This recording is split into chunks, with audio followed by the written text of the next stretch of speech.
데살로니가전서 5장 1절로 13절까지입니다.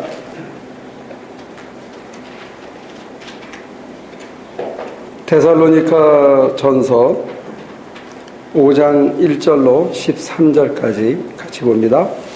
그러므로 우리는 다른 사람들처럼 잠자지 말고 깨어 있으며 형제 자매 여러분, 그때와 시기를 두고서는 여러분에게 더 쓸 필요가 없겠습니다.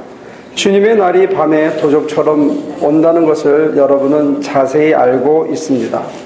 사람들이 평안하다 안전하다고 말할 그때에 아기를 뵌 여인에게 해산의 진통이 오는 것과 같이 갑자기 멸망이 그들에게 닥칠 것이니 그것을 피하지 못할 것입니다. 그러나 형제 자매 여러분은 어둠 속에 있지 아니하므로 그날이 여러분에게 도둑과 같이 덮치지는 않을 것입니다. 여러분은 모두 빛의 자녀요 낮의 자녀입니다. 우리는 밤이나 어둠에 속한 사람이 아닙니다. 정신을 차립시다. 잠자는 자들은 밤에 자고 술에 취하는 자들도 밤에 취합니다. 그러나 우리는 낮에 속한 사람이므로 정신을 차리고 믿음과 사랑을 가슴막이 갑옷으로 입고 구원의 소망을 투구로 씁시다. 하나님께서는 우리를 진노하심에 이르도록 정하여 놓으신 것이 아니라 우리 주 예수 그리스도로 말미암아 구원을 얻도록 정하여 놓으셨습니다.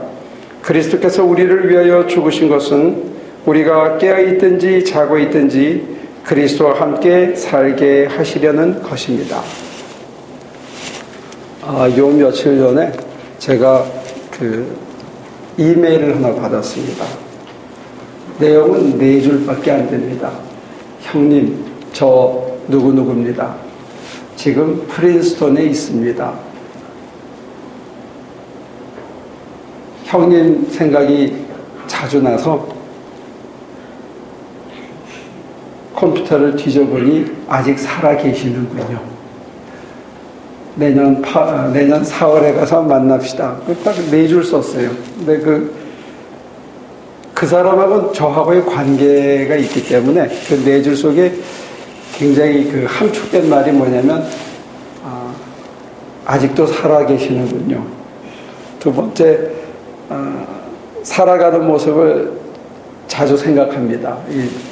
그 두 말이, 저한테는 굉장히 경종도 되고 용기를 주는 말도 되기 때문에 제가 몸이 힘들어서 오늘은 좀 오래 자야지 했다가 그 글을 보고 새벽에 일찍 일어나서 자리를 추스리고 이렇게 다시 앉았습니다.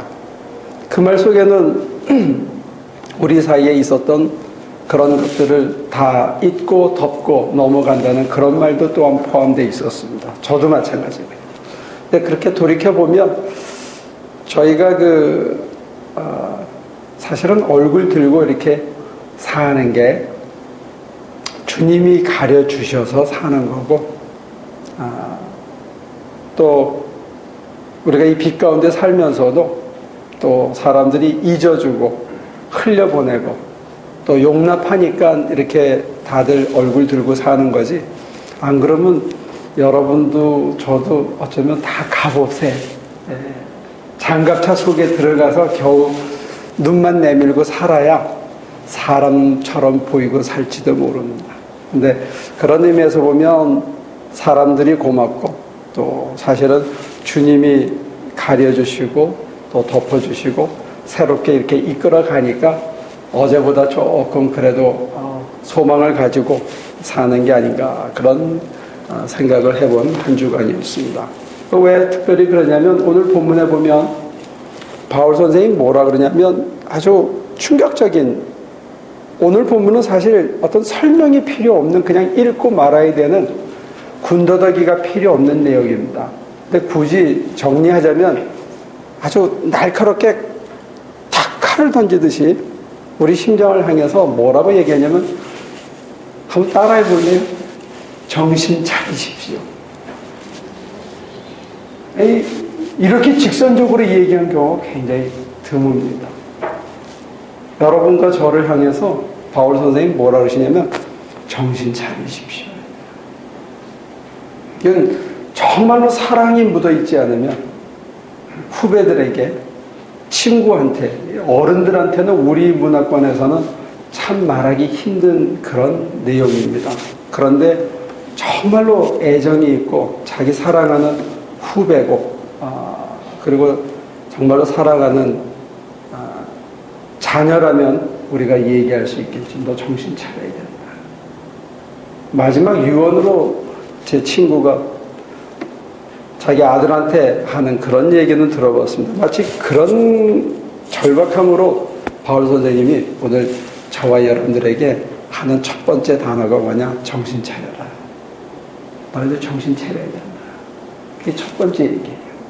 그 다음에 두 번째는 정신 차리고 뭘 해야 되느냐? 믿음과 사랑으로 가슴마기를 해라. 가슴마기를 왜 하죠?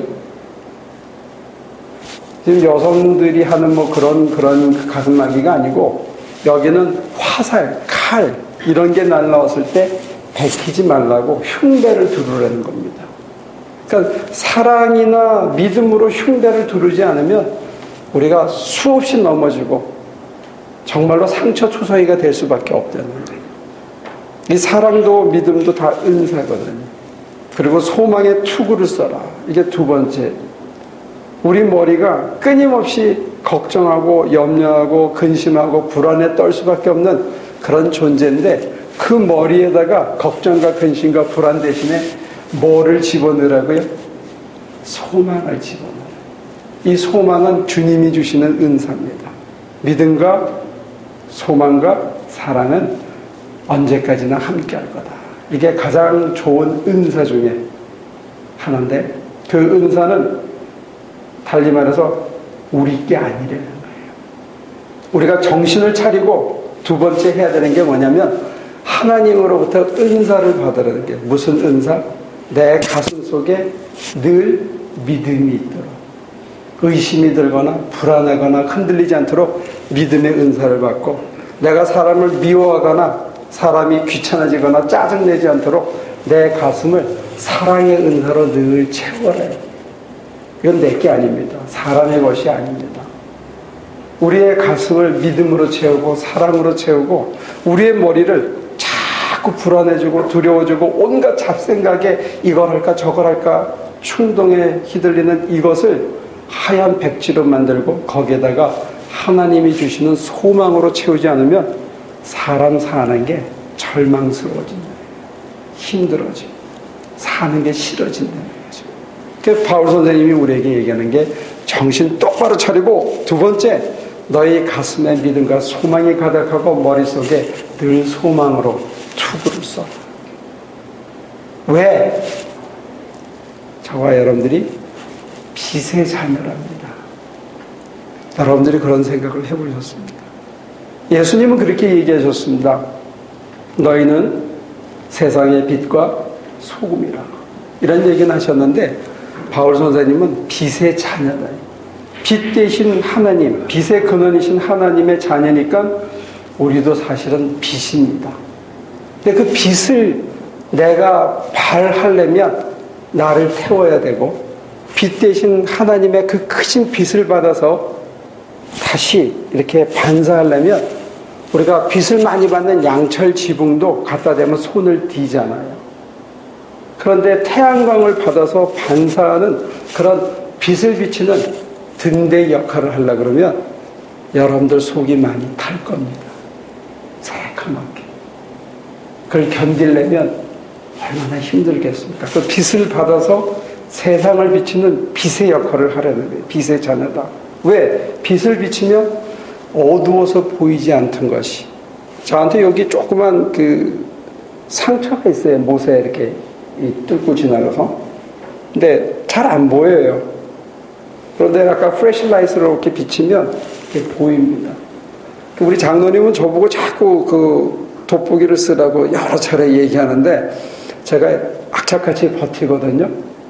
여러분들도 한번 해보세요. 저는 매일 아침 눈을 씻고, 그 다음에 가능하면 메디테이션을 많이 하고, 그리고 그 눈에 좋다는 조그만 그 포도씨가 있어요. 그래서 그걸 먹으면, 아직까지는 성경을 제가 이 정도 불빛에서도 돋보기 끼지 않고 봅니다. 그래서 제가 한 65세까지는 버텨보려고 그래요. 돋보기 끼지 않고. 왜냐하면 이 책 보는 사람은 돋보기 끼기 시작하면 책을 보기 싫어한대요. 그래서 제가 버티고 있는데, 밝으면 이 조그만 깨알 같은 글씨도 빛을 비치면 잘 보여요. 빛이 그렇게 좋더라고요. 내 주변에 있는 게, 여기 조그만 상처가 어두울 때는, 희미할 때는 잘 안 보이는데, 어떤 때 밤에 여기 들어와가지고요, 깜깜하면 좀 섬찟하고 어떻게 가야 되는지 의자에 부딪히고 하거든요. 근데 불을 켜면 환히 보입니다. 주님이 우리 삶에, 우리 심장에 빛을 밝혀주시면 세상이 갑자기 좋아집니다. 나한테 좋은 게 어제도 있었고 그저께도 있었는데, 빛이 비쳐서 보기 전까지는 나한테 좋은 게 있는지 사실 잘 모릅니다. 그러니까 사는 게 불만스럽고 힘들고 어렵고, 나한테 내 후배가 다시 이메일을 보내서 리마인드 시켜주기 전에는 저에게 그렇게 좋은 게 있었다는 것을 제가 다시 하기가 어렵거든요. 그런 짧은 글들, 짧은 격려들, 짧은 회상들, 내가 당신을 기억하고 있다는 이런 표현들이 어떤 때는 저 자신에게, 여러분들에게 빛이 되는 것 같아요. 주님께서는 사람을 통해서 또는 이런 설교나 어떤 프로그램을 통해서 여러분들에게 빛을 주실 때가 있다는 거죠. 근데 그 빛을 받아서 이렇게 비춰보면 내 상처도 보이고, 또 눈에 보이지 않던 좋은 보물도 보이고, 하나님이 이미 주셨는데, 그 좋은 걸 주셨는데 내가 모르고 살던 것들, 그런 것들이 보이는 거예요. 그래서 세상이 조금 어느 순간에 어제하고는 달라 보입니다. 그러면 내가 이렇게 살면 안 되지. 내가 굉장히 가치 있는 인간인데, 하나님께서 이렇게 멋진 걸 주셨는데.